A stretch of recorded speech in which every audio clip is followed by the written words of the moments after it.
Our distinguished brothers and sisters from the press, the media persons who have been with us the last few days, we are all very, very grateful for your time and for the effort that you've put in. I think we are all very, very impressed by the coverage so far, and we are hoping that in the course of the week, various conversations will still go on about the campaign and all the issues that have come up. So without further ado, let me say we are expressing deep gratitude, and we are thanking God for the safety of our movement and all, and hoping that all of us can get back home very safely. Together, let's work very hard so that we can win this. So let me just say that Mr. Mahama and the team are all grateful. I'm hoping that the campaign manager will be joining us soon, and all the other members who traveled with the campaign team. So as you all know, we started a few days ago. We've come to a very successful conclusion, and we are hoping that the next few steps will be just as good, and hopefully you'll still be with us and give us similar coverage and similar attention. So to all the media outlets that allowed you to follow us, we are also very grateful and sincerely appreciate the sacrifice and the effort. So may I now say very quickly that we'll have a very simple procedure.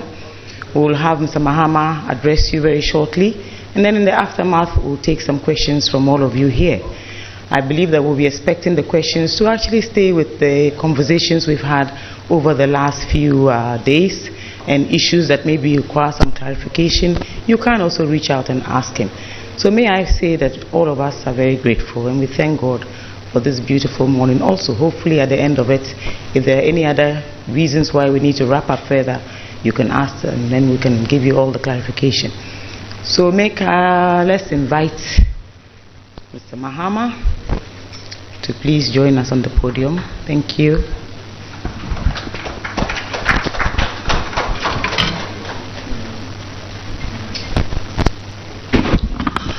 Thank you and good morning. I'll keep this brief so that we can have more time for the interaction and questions. First, let me thank the Almighty God for a successful completion of the Upper East campaign. We have done it smoothly without any casualty, no incident, no accident, and we thank God for our lives and thank God for protecting us. Let me thank the Upper East region for the cooperation we've received, the encouragement, the support wherever we've gone. I also want to thank the media who came with us from Accra. You've left your families, you've been with us, you've seen the terrain, you've seen the issues, and then the local media, you are here with the people, and so you know what the issues are, and you also followed us around, and you took part in everything that we did. I want to thank the security forces, especially the Ghana Police Service, for the protection they gave us wherever we went. I want to thank the military for the protection they gave us when we were in the Boko area. I also want to thank our regional executives for a good job done. The organization was perfect. We started almost always on time, but we normally run beyond that time. We intended that we should be able to close early in the evening, but sometimes we had to run late. I want to thank all the chiefs and people who had patience to wait for us, even sometimes when we had run beyond the normal time. The issues are still the same. It's mainly a farming region, and that is the main preoccupation of the people, and issues of farmer support, access to modern mechanized farming, access to agricultural inputs, fertilizers, seeds, weedicides, pesticides, the common complaints that we hear. And we need to find a way where we can support the farmer in a seamless manner that is more sustainable than we've done in the past. Planting for Food and Jobs and other programs that we've had in the past have been a shot in the dark and really not sustainable programs. And that's why we think that the Farmer Service Center concept, where we register the farmers, get to know who the farmer is, know the acreage he's growing, know the crop he's growing, we know his family, we know what he's doing, and all that would help us to be able to target that farmer for specific support. And so if we set up the farmer service centers in the districts, all the farmers in the catchment area would have to register. And when they register, we'll go measure their farms, know what they are growing. We'll even know their whole households. We'll take a census of their households, how many dependents they have and all that. So it will be a kind of small microcredit scheme where they give them all the support at the beginning of the farming season, the fertilizers, the good seeds, the weedicide. If they need mechanization service, they'll offer it to them. If they need harvesting services, they'll offer it to them, combine harvesters and all that. And then at the end of the farming season, when they have harvested, they can sell their crops to the Farmer Service Center at a minimum guaranteed price so that middlemen don't take advantage of them. And when they have sold, the cost of the inputs will be deducted, and whatever profit they have will be paid on to them. There's a need for us to urgently introduce agro-processing, because we're not adding any value to the crops that they're producing. And so creating agro-processing zones where we bring equipment, small equipment, using the private sector to buy the maize off them, produce corn grits, produce maize flour, and so on and so forth, produce cassava flour, process granules, process all the other crops that they produce, process their rice and package it nicely for the market. These are all things that would help to change the lives of our people here. Of course, the road network is a major issue, and everywhere we went, people are complaining about roads. Our president says they built 12,000 kilometers of roads. Now 12,000 kilometers of roads is like flying from Accra to Japan non-stop. That's 12,000 kilometers. And if they had built 12,000 kilometers of roads, it should be obvious to everybody. Unfortunately, that doesn't seem to be the case. The roads are in a bad state. And the worst thing is that the roads that were formerly in a fair condition, they have refused to maintain them for the last 8 years.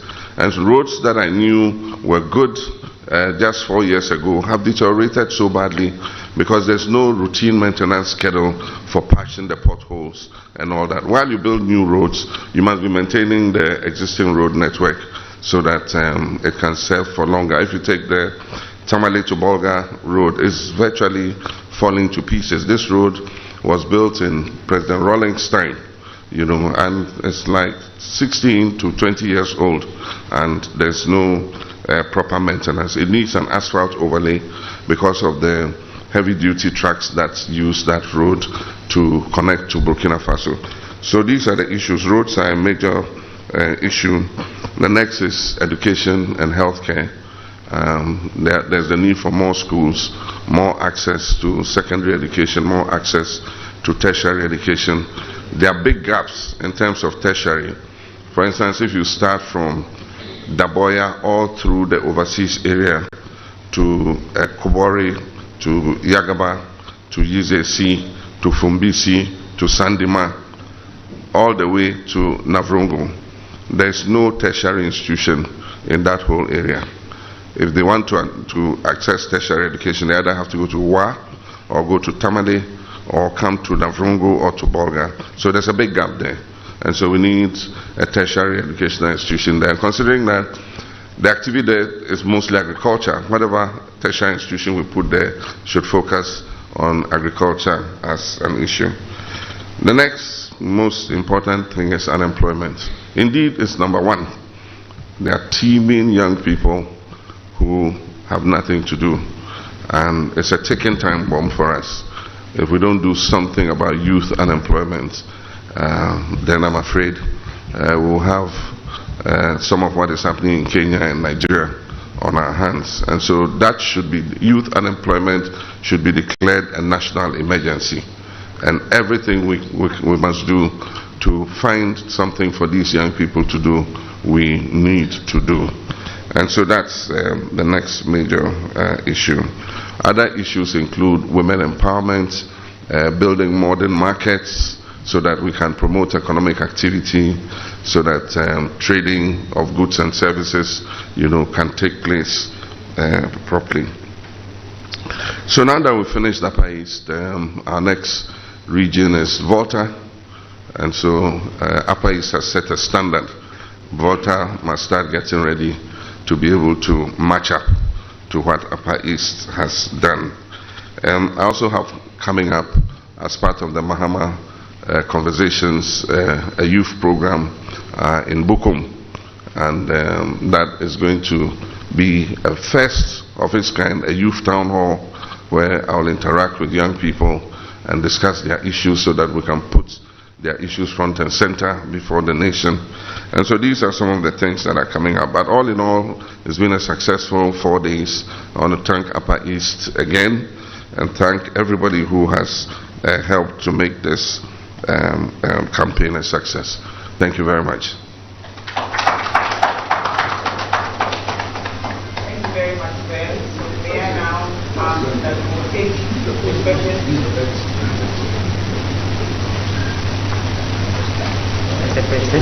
I thought this was a presidential podium.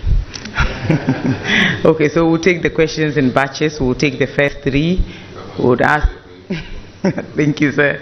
We'll ask Mr. Mahama to answer, and then we can take it from there. So, Beatrice, can you take and pass out? I think there's a microphone here, so if we can please, yeah. Yes, please. So, yes, for those who have questions to ask, yes. Yes, so just in any order, please, yeah.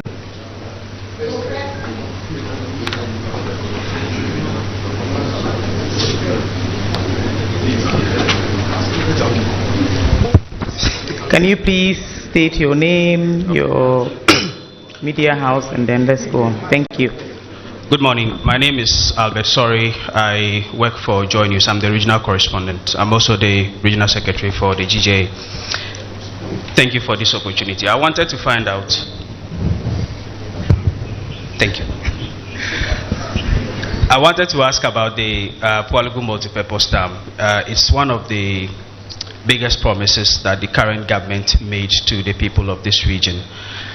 They haven't yet been able to execute the project. I want to find out what you think, first of all, of how the current government has handled this project, if it is part of your plans, and how differently you intend to handle it. Thank you. Thank you very much. Can I have the second one, please?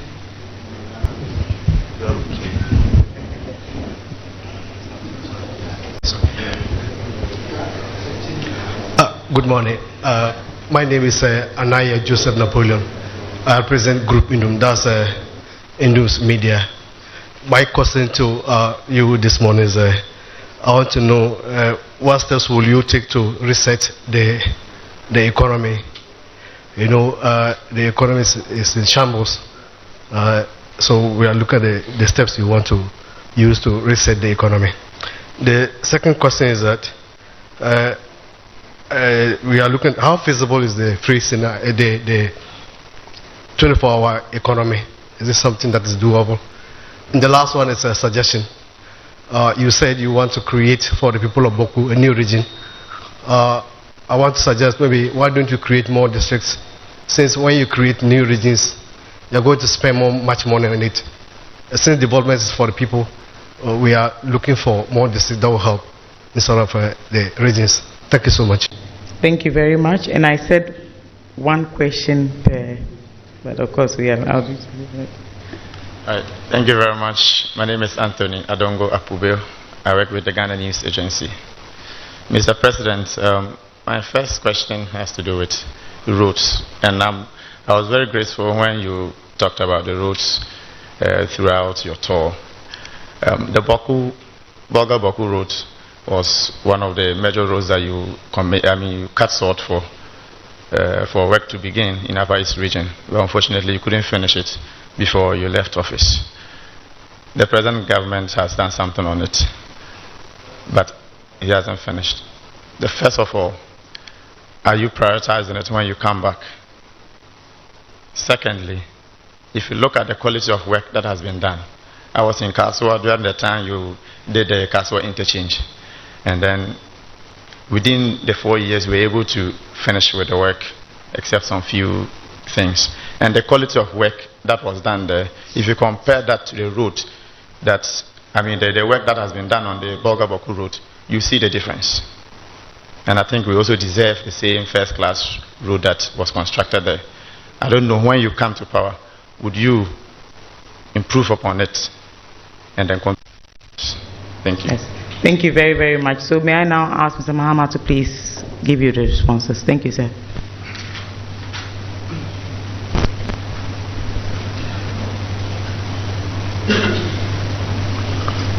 Thank you very much. Palugu has been on the drawing board for quite a while. When I was president, I was very familiar with the project. It's to serve three main purposes. The first purpose for which it was conceptualized is flood control. And so it was supposed to have a weir, and the water will be restricted. And during the season when it is raining and it is expected that the Bagri Dam will be opened, a lot of the water would be let go so that it lowers the water level, so that when the water from Bagri comes, it will not flood as extensively as it used to do. The second objective of Palugu was to irrigate a huge expanse of land, I think about 10,000 hectares of land for agricultural purposes.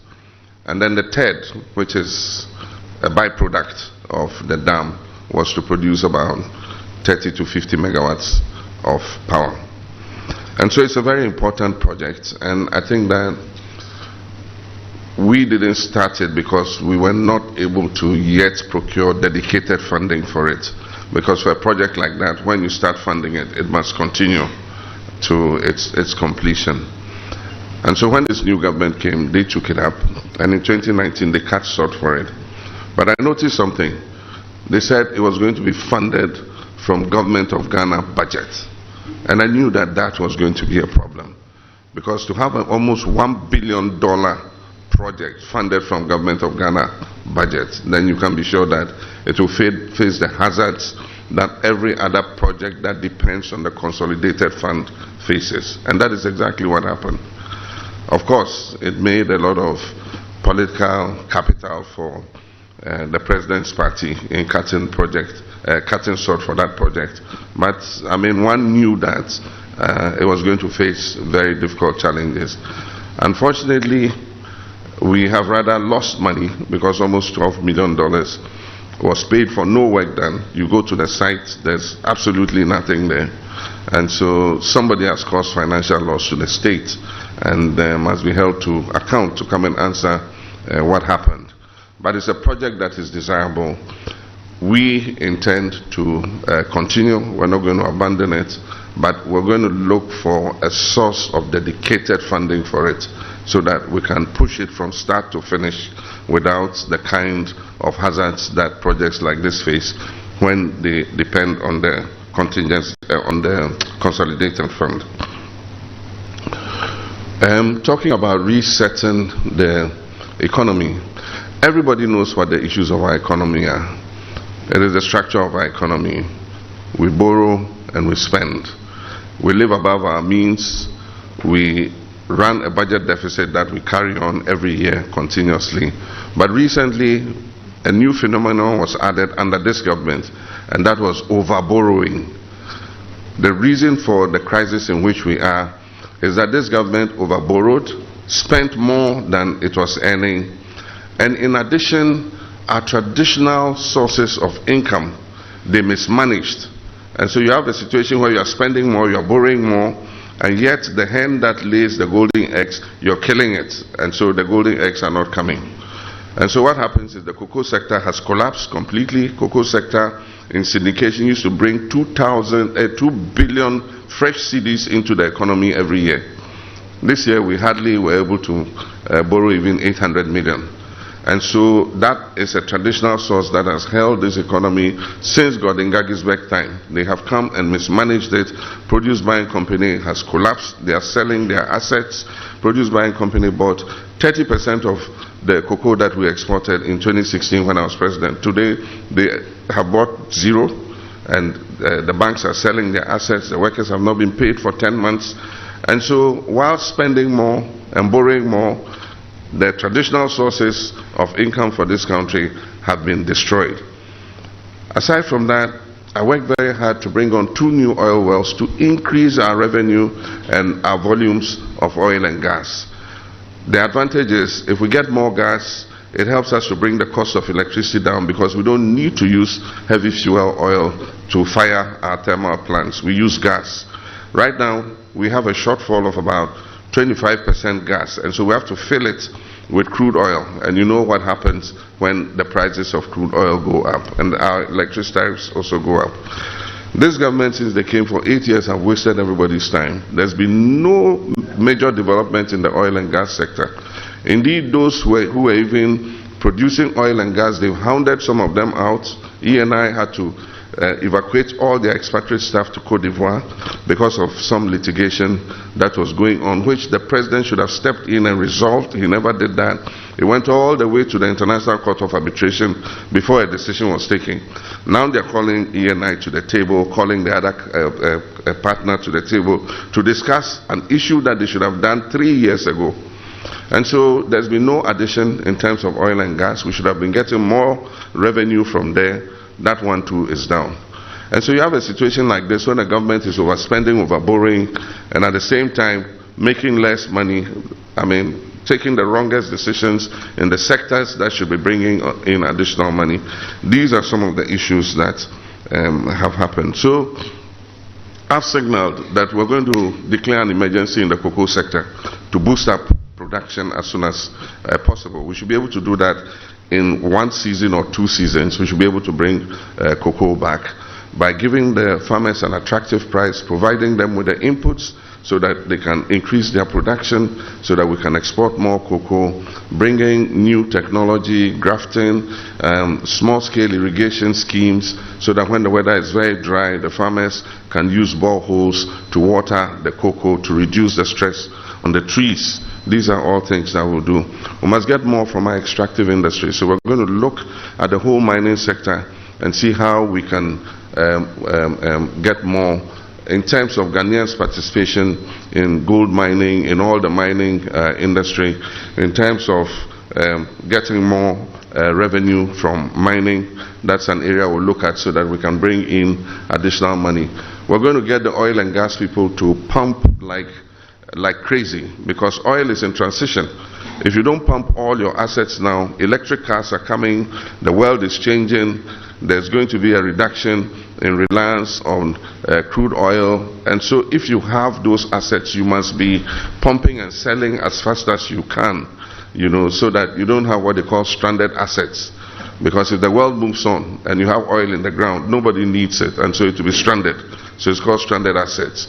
And so you must do that too, so that you're able to invest that money in things that would earn dividends for your country.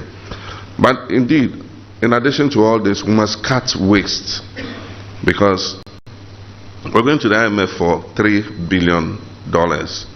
And yet, every year, if you look at what we lose in terms of waste, in terms of inefficiency, we probably would not have needed to go to the IMF if we were able to plug these loopholes. Every year we talk about it, but nothing substantial is done. We're going to look at that in a more dramatic manner. But above all, what we're going through, the adversity we're going through, must teach us to depend on ourselves more. We must cut down our import bill. I mean, we're producing a lot of rice here in Fumbisi, and the farmers were complaining to me that they have stocks from last year that they've not been able to sell. How can we be importing this large amount of rice, and yet we have local rice that we have produced, and the farmers cannot sell it? I mean, it just doesn't make sense. And so government must give the farmers a minimum guaranteed price, and government must put its money where its mouth is.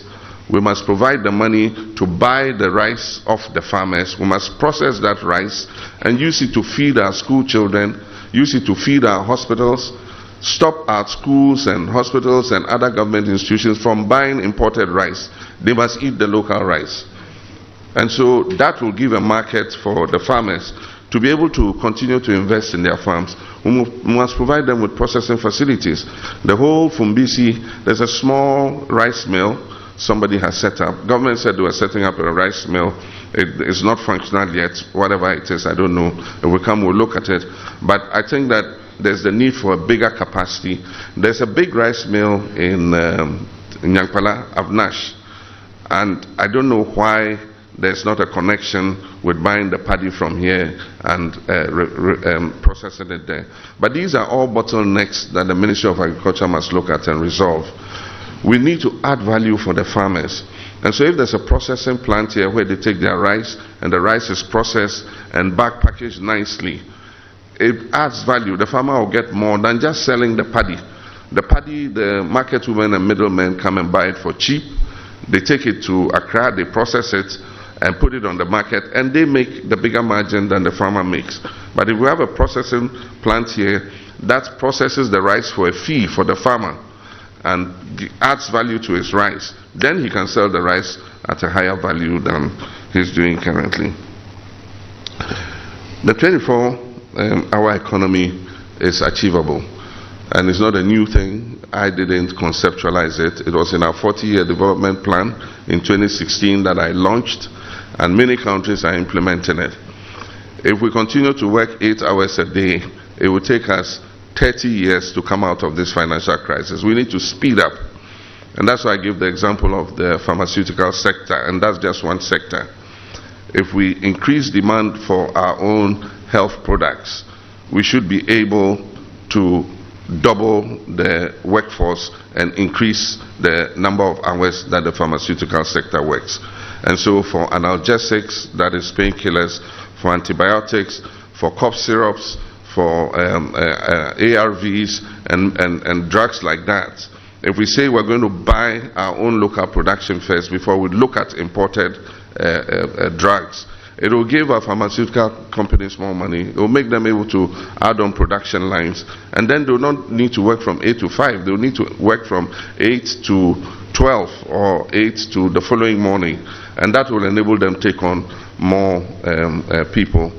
And so if we increase the working hours, you cannot use the same number of employees to work those longer hours. You need to take on additional employees.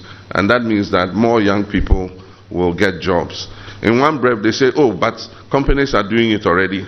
Then another breath, oh, we don't die of 24-hour economy, we don't understand it. How did you know companies are doing it already? You understand that companies are doing it already. But in the same breath, the same person will say, but we don't even understand it. You know, and there are some people who made their minds that they don't want to understand it.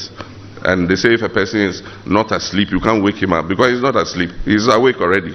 So how can you wake up a person who is already awake? So it's something we'll implement. The new projects that we'll bring in, if we have new rice processing plants that are processing the rice of the farmers, we'll let them work 24 hours a day so that they can employ more young people. My father had a rice processing plant. My father was a farmer. I used to work there on vacations. I used to work the night shift. I remember there was a night shift we used to work in. You work 1 week on day shift, and then the following week you go on night shift. And it used to happen like that. And so it's possible, and we would not the other it's possible. This is it's possible 24-hour economy.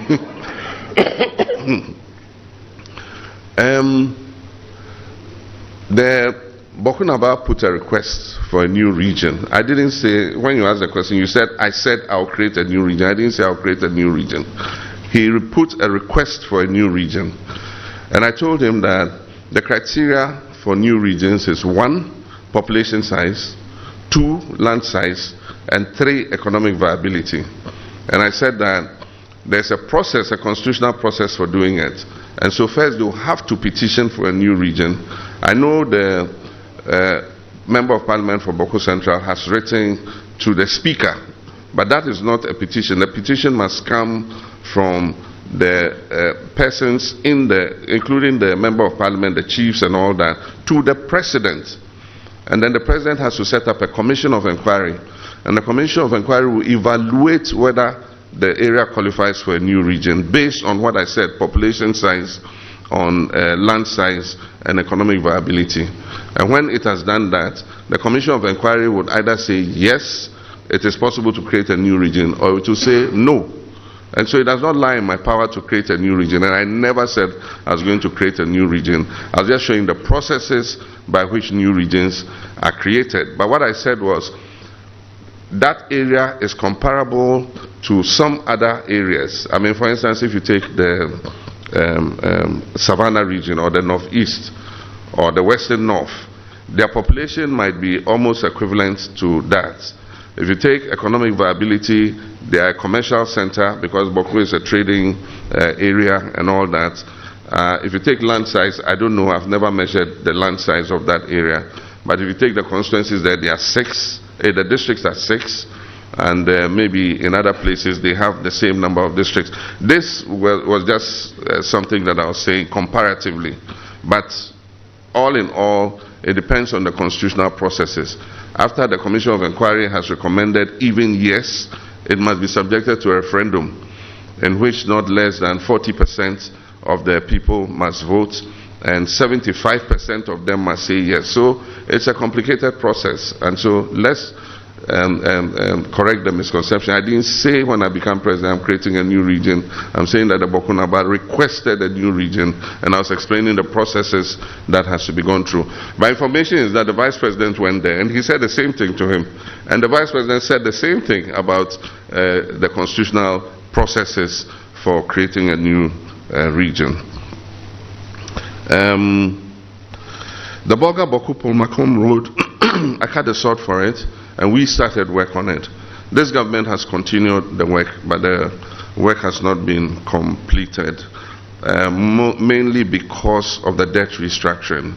The financing that was being used for it has been affected by the debt restructuring. So currently the contractor has demobilized, and so some of the bridges are left undone, and there are many stretches of it that have also not been done. So we need to find new funding to be able to complete it. It's a very important road, and it carries a lot of traffic, and so it's a commitment that I made that when we come, we'll do everything in our power to continue and complete it. With regards to the quality, it is a double surface dressing road, and so it's bituminous, and so it's not the same as the Kaswa. Kaswa is an asphaltic concrete road. This is a double surface bituminous road. But it is always a first step to do a double surface bituminous road, and then later you can come and put an asphaltic concrete overlay on it, because you'd have done the sub-base of the road already.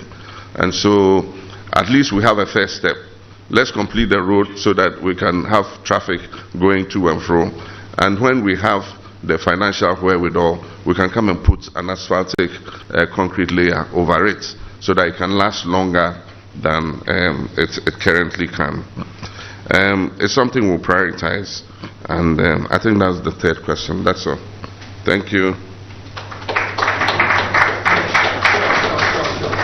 Thank you very, very much, sir. And I recall that when you discussed the matter to do with the new region, you actually used the word consider. I recall that vividly. So yes, I think that he's giving you ample clarification. So can we have the next set of questions, please?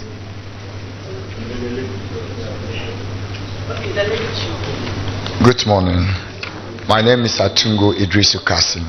I work with Wimpang Radio and a reporter to TVXYZ in the region.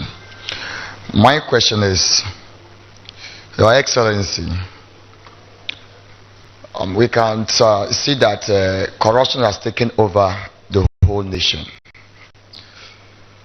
If the good people of Ghana give you the opportunity to come back to power as a president of this nation, how are you going to fight this corruption in the country? Thank you.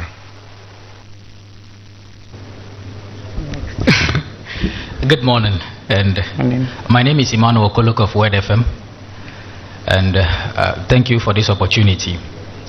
His Excellency, during your visit to the Talisi district, the parliamentary candidate Daniel Don Mahama did mention that the Frafra speaking community have no training college, And for that matter, the next NDC government will establish a training college in Talisi, which will be called the Bonaboto Training College. I want to find out from you if backroom conversation has gone on for this particular training college, and what will be the purpose of the training college. And also, I want to make an appeal. And it has to do with farming.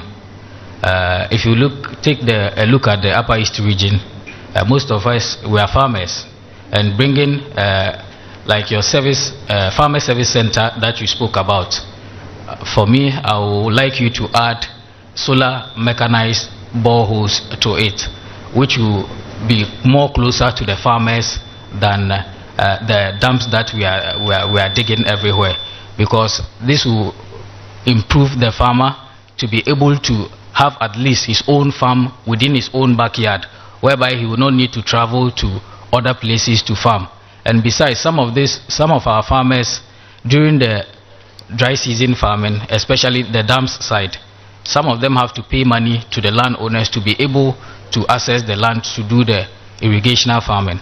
But once they have a solar mechanized borehole which is closer to them, at least they can be able to do their farming in their own backyard.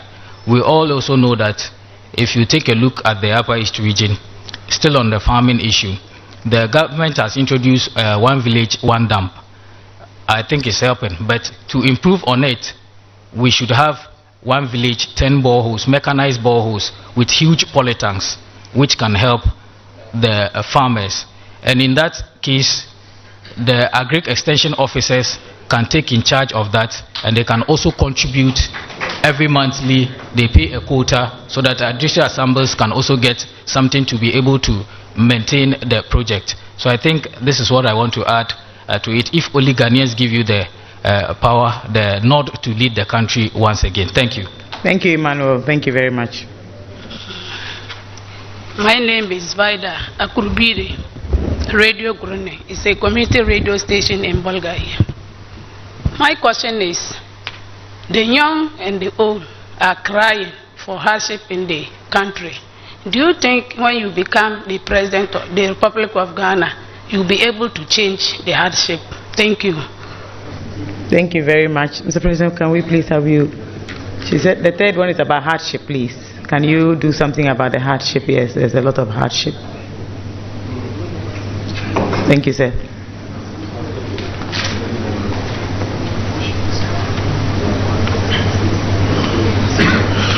Thank you very much. Let me just take this very quickly. Hardship is the result of the economic crisis we're going through. We've seen the prices of goods and services increase astronomically. Normally when you have an inflationary spiral, its net effect and its impact on the people is hardship. And so as quickly as possible we must bring inflation down, because inflation reflects in the rate of increase of prices of products. So for instance, you find that today cement is 140 cedis. How much is it in Bulgaria? A bag of cement? 110. And in 2017, that same cement would have sold in Bulgaria at about 30 cedis. And so you're paying how many times more for a bag of cement than you used to pay some years back. And that reflects in terms of it's a fallout of the economic crisis that we're in. So as quickly as possible, bringing inflation down to reduce the rate of growth of prices of goods and services must be a priority in order to bring down hardship. The other is to increase the incomes of the people so that they are making more money and they're able to look after themselves. And like I said, this is an agricultural area, so interventions that allow the farmers and people engaged in agriculture to be able to increase their incomes is something that we must look at. And that's where we're talking about. It leads to the next question: farmer service centers, support for farmers, minimum guaranteed prices, helping them to market their products, and so on and so forth. Those are all issues that we can do. There's also the issue of the Women's Development Bank, because women If you empower women, it affects the whole society. The women reinvest their incomes in the family, in their children, and all that. And so if we give women small credit to be able to invest in their small and medium enterprises, be able to do their trading, sell their food, and so on and so forth, take care of their small agricultural backyard gardens and all that, it will increase the family incomes. And that would help to alleviate some of the hardship. And so those interventions are necessary, and those are the kinds of interventions that we intend to concentrate on when we come. With regards to solar mechanized boreholes, yes, it's possible. It's just a matter of looking at the comparative advantage in terms of cost. You cannot drill a solar borehole on every smallholder's farm. That's the problem, because the cost of doing one mechanized borehole will probably be far more than the output of the farm. So you need to get a bit of scale to be able to use that. I have a farm. I have drilled 5 boreholes, and I use the boreholes for irrigation. I have an onion farm. I do soybean. I do maize, and I have drilled at least 5 boreholes. But I'm talking about 300 acres, and the boreholes are yielding quite well. One of them is an aquifer, so I've not put a pump in the borehole, but the water just keeps coming by itself. And it's not everywhere you get a good yielding borehole. So you might drill somewhere and get nothing. You might drill somewhere and the quality of the water is not good enough. And so it's not like a final solution for agriculture. And that's why we try to put in irrigation dams. This government did not understand the concept of dry season gardening and irrigation dams. It's not a small dugouts that they do that can sustain dry season gardening. You must look at the topography of the area, do the dam, and make sure that the amount of irrigable land is enough to sustain dry season gardening. And that's why we started the Tamni Dam. Tamni Dam can irrigate about 3,000 acres. And so if every farmer has 5 acres and is growing onions and tomatoes and all that, it will reduce the amount of tomatoes and onions we have to import from Burkina Faso and Niger. We have the Via Dam.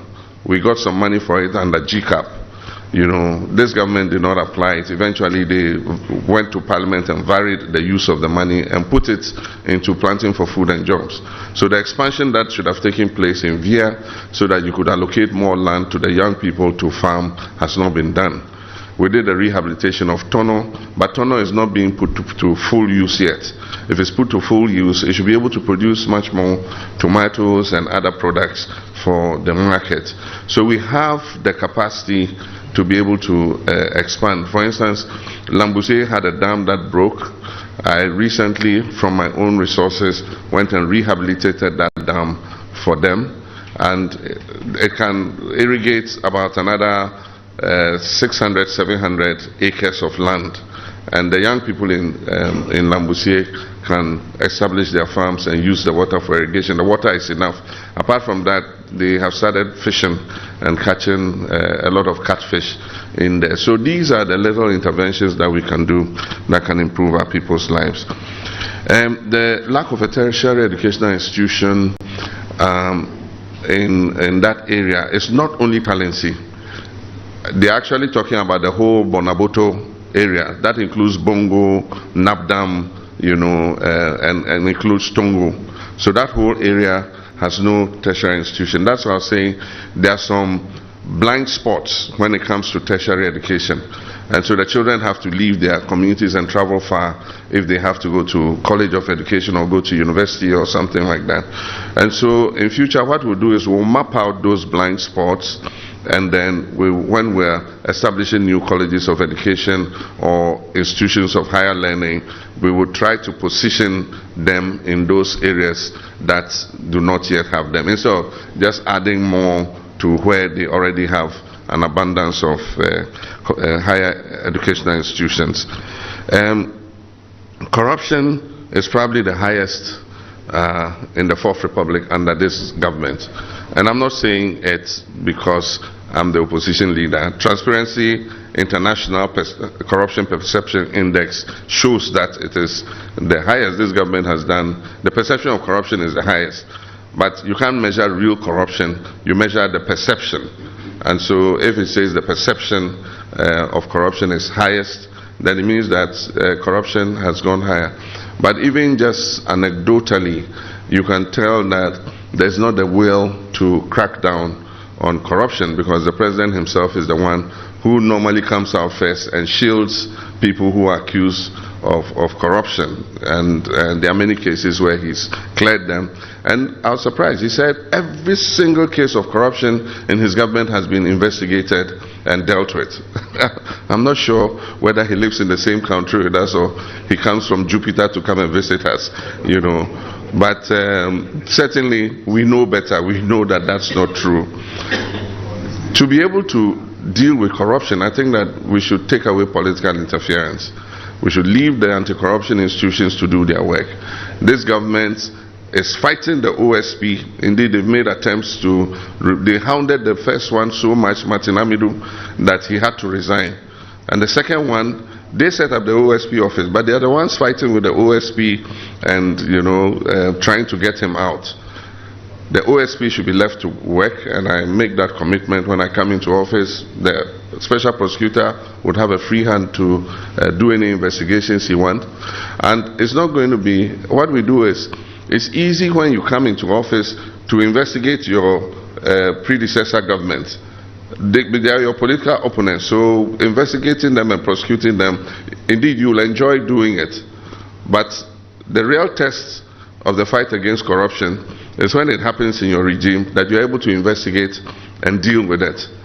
And the only way to do it is to allow the anti-corruption institutions to have their way. And so I have sounded a warning that all those who are lobbying and wanting to come and serve in my government, you do so at your own risk. If you go and do something that brings you into the radar of IOCO or the OSP, I'm not going to come and defend you. You have to go and defend yourself. And if you are found culpable, it will be your business. And so I think that that's the way to go. Thank you. Thank you, sir. Thank you very much for the clarification. So we'll take the very next three sets. I can see Mr. Agbagba with his hand right up there. Yes, so if you can please join them. My name is Kwame Asante. I work with Tunia TV on your FM. Your Excellency, please, I would like you to answer my question in three for me. One, you mention of cooperative mining. Okay. Ose oba introduce cooperative mining. Me pese yehu the cooperative mining no omobeya ebebo yensa se ye kwaye ene yensuo no ho ban a enkonko se titiw ene etifi epoye mantemu ha yenhyede ni nnua bebre ni ade ewo ha no the mining no mbeye na ensei ye environment no. And two, se ohwe ahokeka emabu na ewo mantemu mu edihia wo ewo enafua enan a wode kwa aprobo no mu a ahokeka wo mi ye pa me pese mihu eni das wo ben e na wo ho e de masa emabu no ya omode ahokekan e be hia we me da ase. Thank you. My name is Mark, A1 Radio Boga. Your Excellency, very recently, the Ghana Statistical Service conducted the Multidimensional Poverty Index. Now, if you look at that index, 43% of the people in the Upper East region are multidimensionally poor. Again, the level of intensity is 47.5%. This measures poverty across 4 dimensions and 13 indicators. Your Excellency, you were in NAPDAM recently. That same report tells us that 6 out of 10 people in NAPDAM are poor. Again, if you look at the national picture, about 7 districts out of the 15 in the Upper East region are bottom 15 of that MPI across the country. I'm just curious if you have a specific plan for the Upper East region beyond the national policies that you hope to implement. And just very quickly, Your Excellency, I'm just curious whether you are going to cancel again the teacher nursing trainee allowances or you are going to let it remain as is. Thank you very much. Thank you very much. My name is Sadat Dabo. I work with GBC. Your Excellency, my question is Galamsey is a major problem in Ghana. And for that matter, Upper East region and the Talented districts is becoming the mining hub of the nation. What is your vision for the mining sector in the country and Upper East region? Thank you. Thank you very much. Okay, sir, so we can have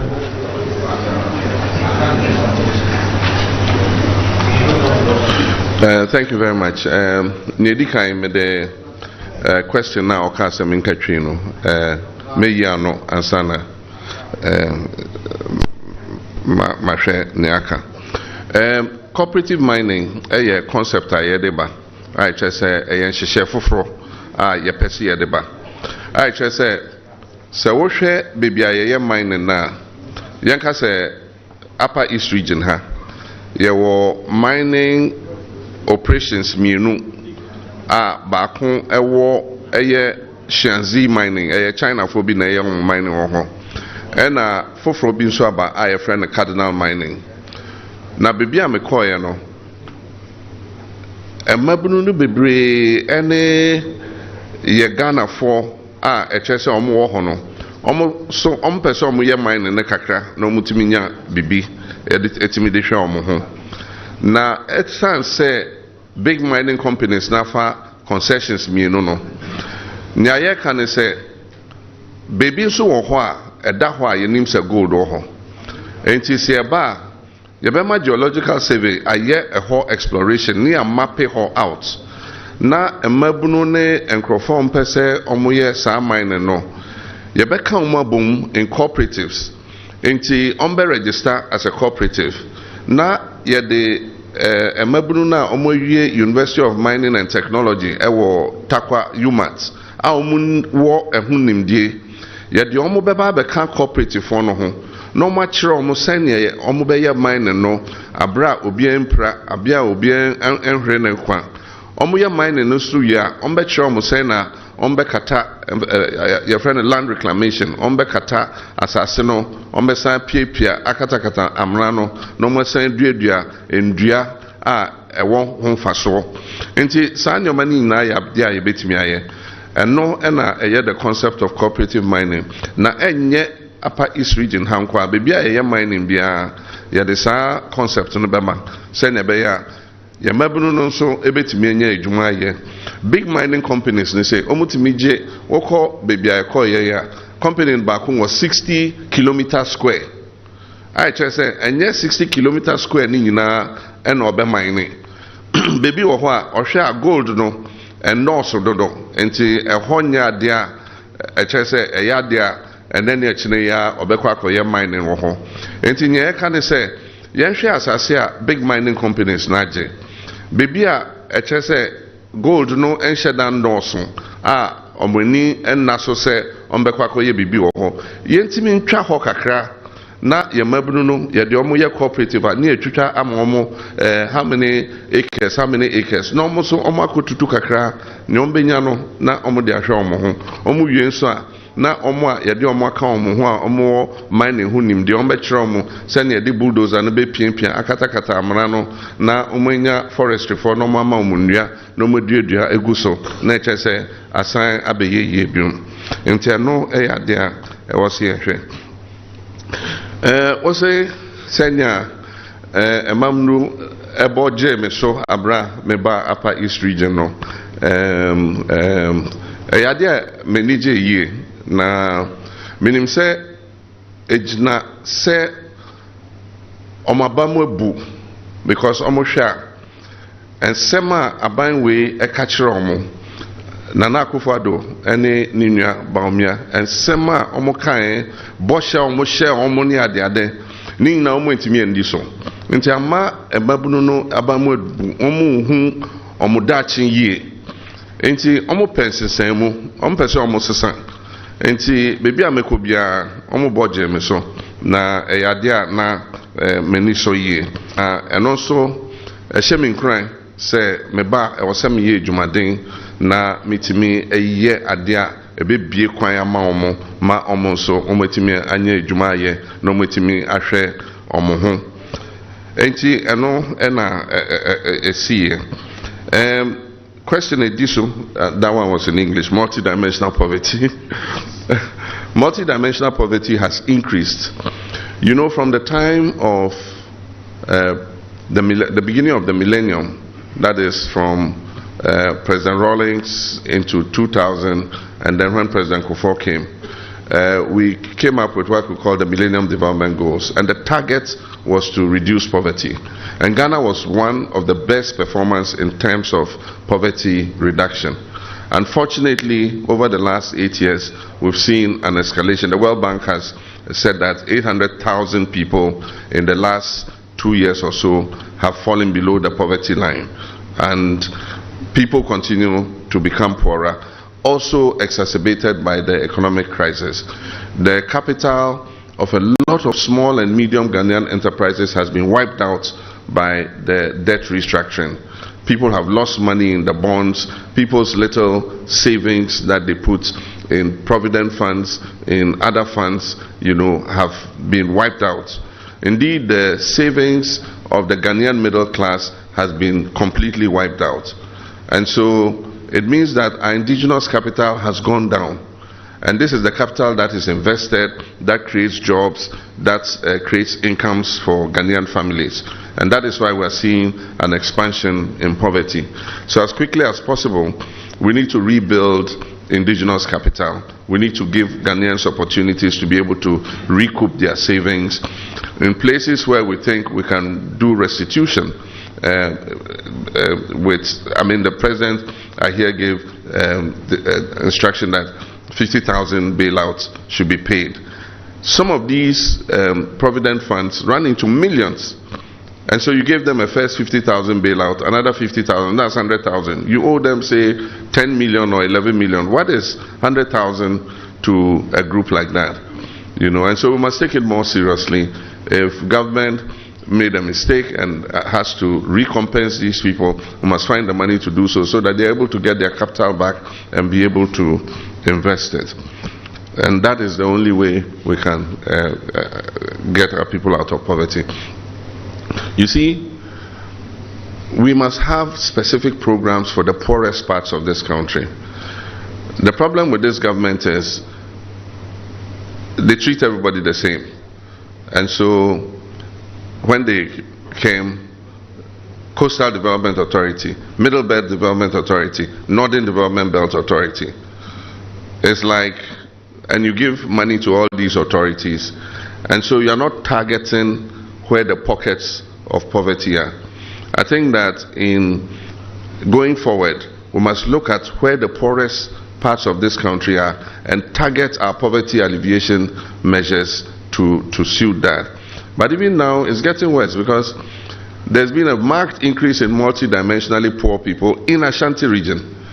And you would have thought that, you know, that would be a more economically buoyant thing. So it shows that the spread of poverty over the last 8 years is affecting even some of the regions that, you know, we would have thought should be, you know, more economically advanced. And so we need, one, to stabilize the economy, stabilize the currency, bring inflation under control. Government must cut expenditure, cut its coat according to its cloth, you know, not overspend, you know, more than it can, create more space for the private sector to be able to get credit, to invest, you know, bring interest rates down. Those are the things that we must do immediately. Otherwise, if this crisis continues, more people will continue to sink below the poverty line. Teachers' allowances. What's the use of the reintroduction of teachers' allowances when you can pay them? Nurses' allowances. Government owes, in some cases, 30 months. Some people have gone into school from first year to third year, completed, and never got an allowance. Government is pretending to pay the allowances for political expediency. And, well, we were substituting it with the student loan. The students were not happy. And indeed, let me even explain how we did it. We didn't cancel it at once. We said those who are enjoying the allowances will enjoy it till they complete. So the new ones who came had never had the allowance. We said we'll start you with the student's loan. So it's not like you had the allowance and we took it away. You had never ever been part of the allowance. And so we're phasing out those who were on the allowance and replacing them with those who were going to go on the student's loan. Jack Toronto and his younger brother said they can pay and they will pay, and that I'm a very wicked president to take, you know, the allowance away. But that is it. They are not paying. You know, they owe so many months of arrears. They can't pay NAPCO trainees. You know, they made a lot of noise with NAPCO. You owe them, the children, about 10 months arrears you can't pay. And for the first time even, they can't pay national service allowances. National service allowances have never been in arrears because we don't pay them anything substantial. It is just a stipend. And so every government before this government never ever had national service allowances in arrears. This is the first time this is happening. You said you could pay teacher trainee allowances. Please, I'm appealing on behalf of the trainees again, teachers and nurses, that you pay them their allowances. Even with regards to the teacher training allowances, what they've done is they've reduced the allowance and split it in half and giving the students 200 cedis, I think, and they're using 200 cedis for their feeding. In our time, we're feeding them free of charge. Government was buying their feeding, and then we're giving them the allowance. So even though they've said they are retaining the allowance, one, the allowance doesn't come. Two, when it comes, it's reduced, slashed by more than 50%, and half of it is used to feed them, and they're giving the remaining little. But all those allowances are in arrears, and I think that government should look at it. We will keep the status quo as it is, because for the nurses particularly, under the student loan scheme, they don't qualify. And so we need to make some amendments before we can put them on students' loan. So we'll keep the status quo, like I said, until we're able to make the necessary amendments to transition everybody onto a student's loan. And we're calling it the enhanced student loan because we need to increase the amount so that it's meaningful for the student to be able to do something with it. And as soon as the student gets a job, we must have a mechanism to start deducting it so that we can use it to support the next batch of students coming. The last question was almost the same as the first one on Galami, you know, and how we can deal with it. It's to make sure that we, the agencies that are supposed to enforce, you know, are able to do their work. I had said before, when I was president, when I pulled out the military, you know, that sending the military and chasing those boys is not going to solve it. We need a different, innovative means of solving it. And so we have made our proposals. In all the districts that there's mining, we're going to open offices of the Minerals Commission and the Environmental Protection Agency and all the agencies that deal with mining, so that we bring them closer to where the mining is taking place. And we're going to hold them responsible for enforcement of the mining bylaws. We're going to attach students from UMAT to all the small-scale mining companies so that they're able to supervise and show them what to do. They will pay a little bond. And so as they mine, they'll be putting some money aside. And that money will be given back to them when they have finished mining and they have, you know, repaired the area. If they haven't, then the money would be paid to some other person or company that will go and do the reclamation. And so that is one of the things. And then also involving the chiefs in enforcement in terms of environmental protection. I think that the time has come for us to give the chiefs some authority in terms of helping with environmental protection, in terms of sanitation, in terms of afforestation and things like that. We need to bring our chiefs in because they are the grassroots, they are with the people, and they have a certain influence. They are respected by their people, and so I think that they have some moral persuasion that if we bring to bear on what government is doing, it will give us better results than currently we have. Thank you.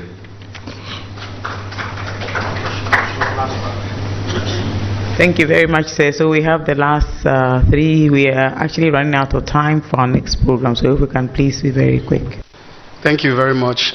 His Excellency, I want to let you know that the life of our elderly mothers in the north and specifically Upper East region is in danger. This is as a result of witchcraft accusations. Witchcraft accusations is becoming a trending norm as far as the Upper East region and other parts of the country is concerned. The bill that was passed by Parliament has not actually received any accent by the President. I would want to know, if given the opportunity, what would you do differently? Mr. President, development is something that is very dear in some of us, our hearts, as far as Upper East region is concerned. Mostly we hear from your appointees, especially the 14 MPs representing NDC in this particular region, that their mother is not in the kitchen. Mr. President, we want to know what you will do differently if given the norm when it comes to power as far as development of Upper East is concerned. Let me have it here, sir. Thank you very much for the opportunity. My name is Gilbert Mawuli Agbe, Upper East correspondent for Daily Graphic.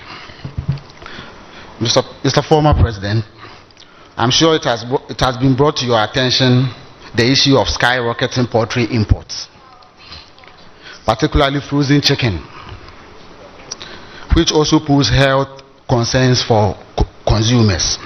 In the Upper East region, specifically in the Zebila area, there is an abundance of guinea fowl. The local community has repeatedly called for a processing factory to convert these birds into frozen food products. My question is, what viability do you see in creating a sustainable poultry industry around guinea fowls to reduce our reliance on imports? While I'm aware of past political initiatives related to this, I would like to know your stance on the potential for this industry to thrive. Thank you very much. Good morning and thank you for the opportunity. I'm Nicholas Azebire, Dreams FM. Your Excellency, you were right when you said going around the issues are largely the same. In the Upper East region, they have remained unchanged. This is your stronghold. The Upper East Regional Hospital has been one issue. We have the CK Tedam, that is a medical school. We do not have a tertiary facility, a teaching hospital. What will you do? And also the airport issue. And what will you do with the NDA? Thank you. For the opportunity. My name is Jarvis Avoka. I work with ZFM in Zebila. Your Excellency, I was happy you touched on the Bolga-Boku road. However, another important road as far as this region is concerned is the completion of the Eastern Corridor Road. I think that it passes through Napanduri in the northeast, through Garu, through Misiga, and then to Kolugungu. All the literature I've read on that road, there's nothing that talks about this particular stretch I've just mentioned. I don't know, is it still in your plan that when you come to power in January, you focus on that particular road, and will this stretch be given attention? And then finally, Upper East, we know this is a region with close proximity to Burkina Faso and other neighboring countries. The troubles in those countries also affect us. We have had refugees running to Ghana. I don't know if your team is aware of the security challenges that this region is faced with due to the happenings in other countries, and what are your plans for dealing with this? Thank you. Thank you very much, sir. Can we have you take these ones very quickly so we can wrap up? Thank you, sir.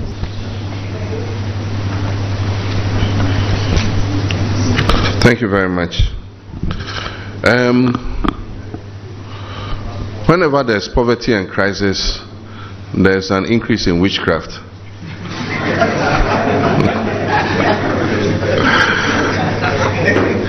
Because people don't tend to take responsibility for themselves.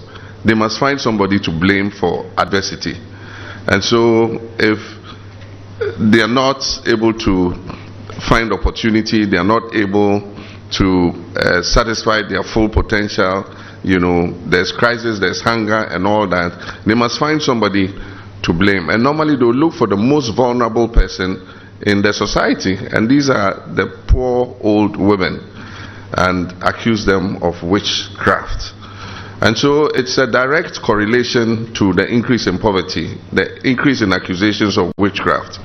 But look, let me tell you, there is no witchcraft. None of your mothers is responsible for your poverty. The old woman is looking after herself. She's also struggling like you. And then you come and say she is responsible for your poverty. No old lady is responsible for tying your womb and you can't have a child. It is biological, it is medical. You might have a restricted fallopian tube, you might have some internal condition that is preventing you from giving birth. Your mother didn't fly in the night and come into your stomach and tie your womb, or she didn't go and take it to a witches conference and they cooked it and ate it. I mean, these are superstitions that we must kill. These are cultures that we must kill, and kill completely. I've not looked at the anti-witchcraft bill yet, but anything that will protect these old men and women from being accused of being wizards and witchcraft, I think that is something that we must look at. The president has not assented to it. I don't know for what reason, but I'll find out. But I mean, I have been drawn to the issue of witchcraft because of my wife. My wife's foundation, Lodina Foundation, is the one that has worked closely with the Gambaga witches camp, and she's done a lot of programs for them. She provides them with food, she provides them with cloth, to sew clothes for themselves and all that. So through her work, I've become familiar with it. And one of the things they try to do with the Ministry of Gender and Children and Social Protection was to try and reintegrate these women back into their societies. And so they go and talk to the chief, they perform some rituals, they pacify the family, and then they're able to move the women back. I think that is something that we can continue. I know when we're in government, they closed one of the witches camps because they were able to move the women and reintegrate them in their society. So I think that that's something we should do. But I'll look at this anti-witchcraft bill and see what the issues are for which the president, has refused to give his accent. You see, the point is, members of parliament are advocates for development. And so I think what they're trying to refer to is that they have more access to the corridors of power when their government is in place than when a different government is in place. That's all that they're trying to say. It's like, if my government is in place and I'm an MP from that particular party, I have more access to the ministers, and especially where the constitution says the majority of ministers should come from parliament, then it means that those ministers are their colleagues in parliament anyway. So they can make an appointment and go and see the minister and advocate for something for their constituency. So when they say their government is in opposition, all they're trying to say is that they don't have as much access as they should. But let me explain to you. The members of parliament are not the prime movers of development in the constituencies and the districts. It is rather the district chief executives. And development is not moving because this government has reduced the district assembly's common fund from 7.5% of total revenue that we were paying to 5%. And so it means that the districts are receiving less funds for their own development. And so if you ask the district chief executives in this government, they are really suffering. I really pity them. They are the most long-suffering district chief executives in the history of the Fourth Republic. Because everybody is blaming them for not drilling a borehole here, for not building a school there. But they don't have the funds because their government is not giving them the funds. They've reduced the funds, and apart from that, they are not releasing the district assembly's common fund. Even the share of the MPs, which is a small percentage of it, it's only when the MPs put pressure in Parliament and tell the finance minister they won't approve something for him, then they'll release the share of the MPs. Meanwhile, the one that goes to the district itself is in arrears for so many quarters. And so you can't blame the district chief executives. They just don't have the funds to be able to do it. So I said, when we come, we're going to work to increase the share of the districts back to 7.5%, because the constitution says between 5 and 8%. It should be between 5 and 8%. We went as high as 7.5%. This government has come down to 5%. And apart from that, they siphon off some of the money to the development associations. And so it doesn't impact the district, because the development associations, I say development authorities, they sit somewhere in their office, then they say, go and build a school in Zebila. Instead of, if it was in the district chief executive will identify a local contractor in Zebila to do it. And so the money stays in Zebila.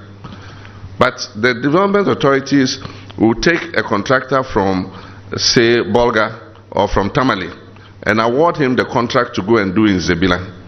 And so when he goes and does it, the profit does not stay in Zebila, the profit goes elsewhere. And that is the effect the development authorities are having. So I'm saying that if you have money for the development authorities, give it to the districts. Share it to the district and increase the share of revenue they have, so that they can invest in their own districts and be able to multiply the revenue in the district.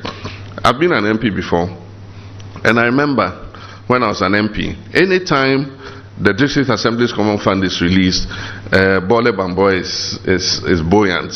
The slaughterhouse, they kill a cow, people are buying meat, because they pay the contractors, the local contractors, and the local contractors to, put money into the system. The hairdressers, the local contractor's wife will go and do her hair, the hairdresser to get some money. He goes and pays the filling station for the fuel he credited, the filling station attendant to get some money. He goes to the beer bar with his friends, the beer bar person to get money. He goes and pays the cement that he borrowed for the contract, cement person to get money. So it has a multiplier effect in the economy of the district. Unfortunately, that has dried up, because the District Assembly's Common Fund is not coming, and it is less than it used to be. And so these are the issues that we need to look at. Poultry imports. Poultry imports have increased. We're spending more on frozen chicken from outside. And that is because their own people are involved in importing the poultry. Recently, one of their biggest financiers passed away. She's the biggest importer of poultry in Ghana, member of Council of State. And so you can be sure that this government is not interested in restricting poultry imports. Also, because of the financial crisis, the cost of inputs in Ghana has gone up. So the cost of feed is high. The cost of all the things that they use to grow the poultry is up. And so our farmers are struggling, and it makes it easier to bring this frozen poultry in. And most of the time, the tariffs are high, but they are able to escape the duties. So they are able to bring the poultry in at lower than our own poultry producers can produce. So most of the major poultry farms are shutting down. Akati Farms was one of the biggest poultry farms. The last time I heard, they are struggling. I mean, I don't know if they've shut down, but they're almost shutting down. We need to reverse that situation. We need to reverse that situation. And so we already have had an engagement with the Poultry Farmers Association. We know what the issues are. And when we come, we'll do everything to try and support them. This was one of the SADA projects, and it was supposed to create an incubator for guinea fowls. And so the incubation plant was built, the incubators were put there, and they were going to incubate the eggs and raise day-old guinea fowl chicks. Distribution to households, 100 chicks, and you will be giving the poultry house and shown how to raise the guinea fowls.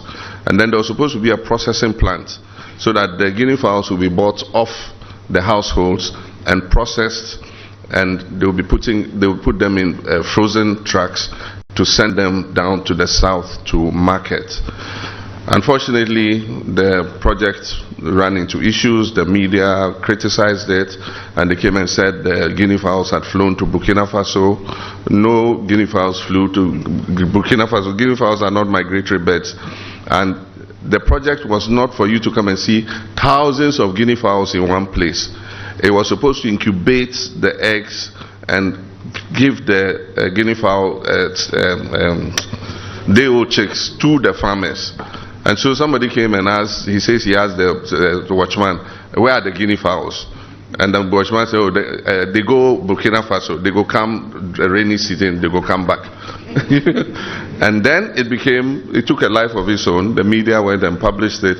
And up to now, there are people who believe that there were some guinea fowls that flew to Burkina Faso, you know. So that project died. But I think it's a project we can look at again, because people find guinea fowl meat more healthy. And if you go to the south, they have roasted guinea fowl that people are consuming. And I do think that if we're able to increase guinea fowl production, it would help the incomes of a lot of families. When we drive along the Zebila Road, you see vehicles parked, and the guinea fowl is, grilled, and they buy it and chop it up. And it makes a healthy meal. And so it's something that we're prepared to look at. The Upper East Regional Hospital, it's not been completed. We did phase 1. I finished phase 1, and then we got the funding for phase 2. It continued under this government, part of phase 2. The phase 2 is not completed, but the phase 3 is in danger because it was supposed to be a facility from Saudi Arabia, the Saudi fund.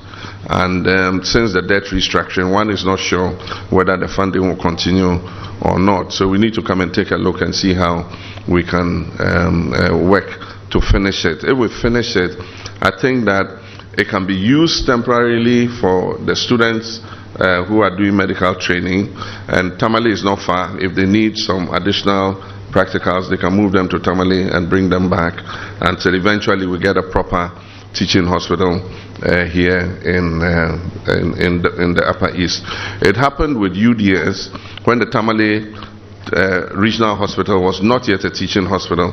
The students used to be sent to Kumasi for some of the practicals and brought back to Tamale until the Tamale Teaching Hospital was upgraded. Tamale Regional Hospital was upgraded into a teaching hospital, and then now UDS does their practicals in the Tamale Teaching Hospital.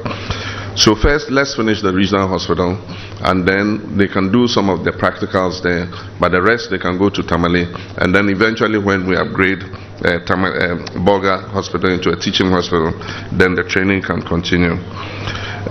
We're going to look at all the development authorities again.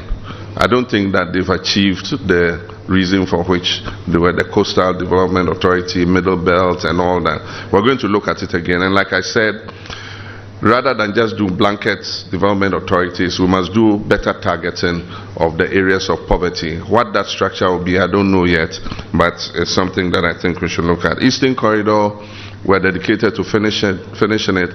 It was the concept of Professor John Evans Atta Mills. Because of the food production in the Northeastern Corridor, he thought that if we did the Eastern Corridor Road, it will help to evacuate a lot of the agricultural products faster to the south. And that should reduce the price, because then the transporters would reduce the fares for which they are transporting. We've done segments of it. I did the segment from Gushegu to Otidamanko. That one is done. It's in good condition. Actually, we got to a point, this government continued with it because we had funding from Brazil for it. The missing link is from Gushegu, Nakpanduri, through Misiga, Garu to Kulungungu. And that is a priority. We should be able to do it. And if we do it, it will help to open up the Eastern Corridor. There are some portions like from Damanko to Nkwanta, and then we did the stretch from Nkwanta to Dodipepesu, and then there's a stretch from Jasikan to Hohoi. Part of it has been done by Rolida, but there's a missing link just before you get to Hohoi. We need to do that. Then after you leave Hohoi, Have, all the way through Peki, there's another missing link there. And so we need to finish that to open up that corridor. So it's a priority. But I also talked about the Northern Ring. And that is, you should be able to leave Bolga and go to Tumu and to Wa. That is a missing link. That road is not complete. And then from Wa, you go from Wa to Sola. The Wa-Sola road is bitumen, but it's not been maintained, so it's in a poor state, and so we need to do that. Then you can go from Sola to Damango. That is part of the Sola Fofoso road. That was done. It's fairly good. Damango to Fofoso Junction is good. Then Fofoso Junction back to Tamale, you turn left. It's good, perfect road. Then from Tamale to Yendi, this government has rehabilitated the Tamale Yendi road, so that's good. Then you can turn left again to Gushagu, which is part of the northern part of the Eastern Corridor. That is good. Then after Gushagu, the road is not good. You can pass through there to Kulungungu, turn left and come to Boko, and from Boko come back to Bolga. You should be able to do that round in 24 hours. And so that is going to be something that we look at, because it will open up the north and improve transport, in the northern sector. Final question on terrorism. They say when your neighbor's beard is on fire, you fetch water and put it by your beard, because it can spread to your own beard. And so we know what is happening in Burkina Faso. Indeed, we should be working closer with our comrades in Burkina Faso. Unfortunately, this government has created some tension between us and Burkina Faso, because our president went and opened his mouth too wide. You saw the video. He went and was doing conconsa about your neighbor. We all are here. We are suffering. America called you small, and you are so excited, and then your neighbor, you are doing conconsa about him. And so it has created some diplomatic tension. He went there, went and apologized, but still it's not the best. So when government changes, we have to go and talk to our neighbors, because we must work together. Indeed, the whole anti-terrorism strategy of this sub-region was done in Accra. It's called the Accra Initiative. And so we are the hosts of that initiative. So we must be reaching out to them and seeing how we can collaborate with them in order that we quench the fire in their houses. Because if there's fire in your neighbor's house, you don't help him to put it off, it will spread to your house. And so I think that we must improve our relationship with Burkina Faso.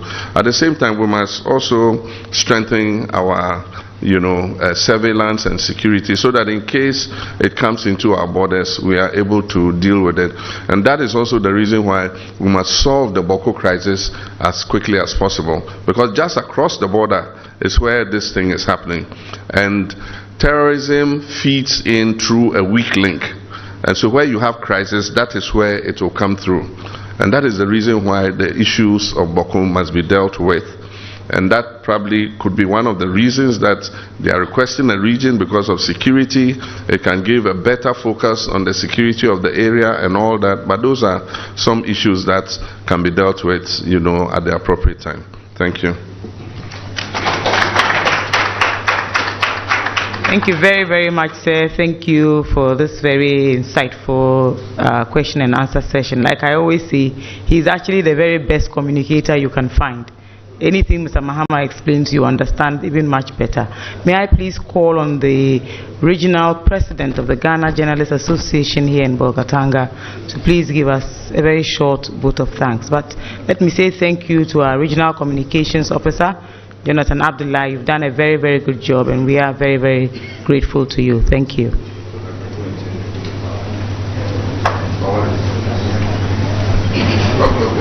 Okay. Good morning to you, Your Excellency, and your team members. My name is William Jalula, the Upper East Regional Chairman of the Ghana Journalists Association. Before I give vote of thanks, I just want to, Your Excellency, somewhere in 2011, when you were Vice President, the then Finance Minister, Dr. Dufo, announced in 2011 that there was going to be $1 million Media Development Fund. Fast forward, we really haven't seen much of it, and so I just want to bring to your attention, in case you come back into office as president, you may want to look at that.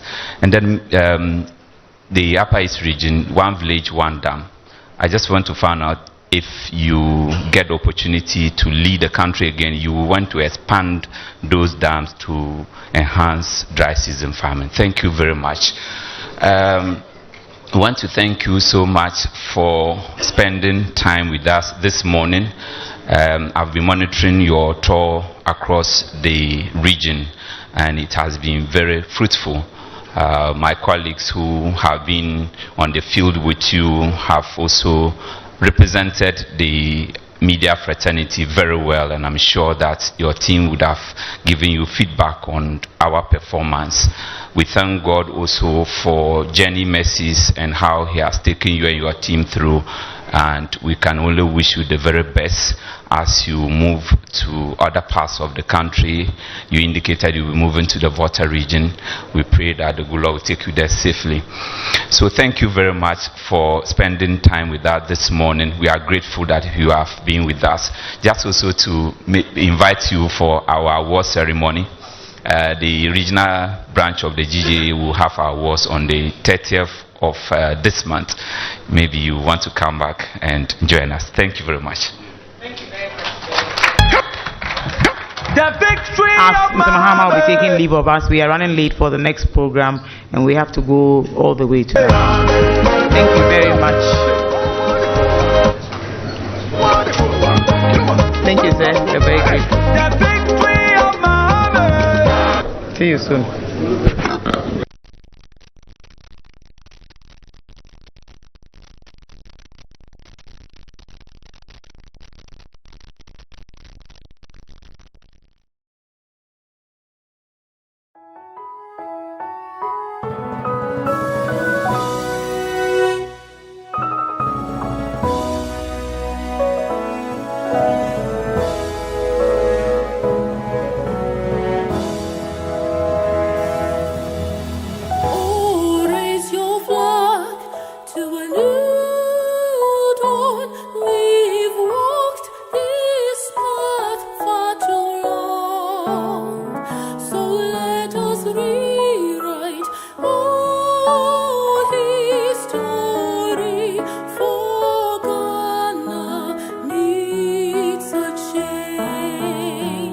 And may the heavens rescue this land.